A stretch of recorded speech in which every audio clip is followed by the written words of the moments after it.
So what is flipped? Flipped refers to a set of teaching and organizational principles. But we have flipped, which is really an entire spectrum of things. We have the flipped classroom, we have flipped learning, flipped mastery, and flipped whatever. And the idea here is using these methodologies and principles, you can have a classroom that is broad and creative for both teachers and students. Now, this is not new and unique information. You have the Flipped Learning Network. The Flipped Learning Network is a great resource, and that's where I've gotten most of the information for this little video. You also have Flipped Classroom and other books like it, written by Bergman and others, many of whom are at FlipCon 16 that you can refer to. But in short, here's the rundown. What we have is a flipped classroom simply is schoolwork at home and homework at school, where the instructional component, the direct instruction component, goes home in some form or fashion, many times in video form, but it doesn't have to be video form, but it's very helpful.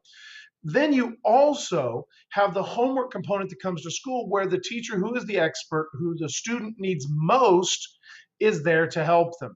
But more completely, you're really thinking about, in a flipped classroom, redefining what happens in the home space versus what happens in the group space. So think about individual space versus group space. In practice, it many times simply means reshuffling and time shifting methods and activities that you're already doing or have done for many years, just to move them around to pick which ones are the most important ones to be doing in the group space, which ones can be moved to the individual space. Flipped learning takes that same set of principles, and it says that we now move it, not just time shifting what we've always done, but making that group space something that is creative, something that is dynamic, it's active learning, it's a whole bunch of different things by redefining the group space. So flipped learning incorporates the 4 pillars of flip.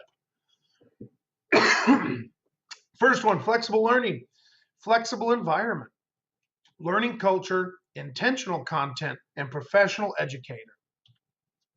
A flexible environment, flexible physical and time environment to encourage interaction and reflection. So those things that were always done at the same time, at the same day, don't necessarily happen in those times. They don't even happen in the same places. What you're doing is you're regrouping, you are redefining what happens and who it happens with. But with constant observation and adjustments, you can make sure that each kid is getting exactly what they need. Flexibility both in learning and demonstration of mastery, because as you move away from the flipped classroom to flipped learning, alternatives begin to appear on how a student can prove that they know what they know. Learning culture, meaningful student-centered activities, and scaffolding that supports and allows student access to differentiation with feedback.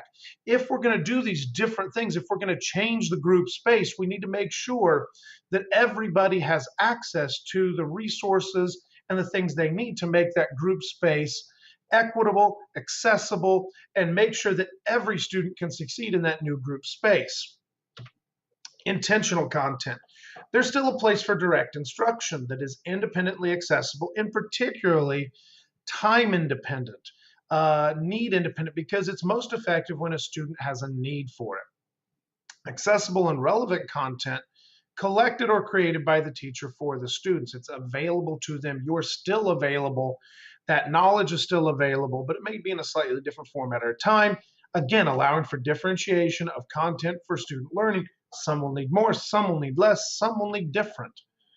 Finally, professional educator, available to all students for individual, small group, and feedback.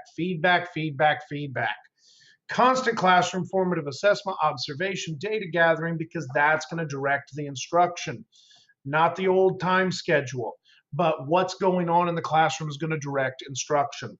Finally, collaboration and reflection with other educators and taking responsibility for transforming practice. Changing what you're doing means as the students rise to a new level, you have to rise to a new level. And that's kind of a new thing for some of us who may have been doing some of the same things we've done for a while. So all of these things are flipped learning, and that's where flipped classroom leads to flipped learning. Then if you move to flipped mastery, it takes those same principles of mastery and it marries it with the technology. Students work individually, you're assessing, but when a student doesn't reach a particular gate or a particular level, there's a remediation, there's a reflection, there's another attempt at an assessment, and there's a reassessment. And so that process repeats over and over and over until students move forward with true mastery of the system. Again, doesn't have to have the technology, but that's really what makes the nuts and bolts of flip mastery possible, by keeping track of all this data. Where does it go from here? Rethinking, rearranging, reinventing, recreating your classroom leads to a variety of paths. Where the path takes you, that's up to you. That's the introductory to flip. So catch up on the next piece.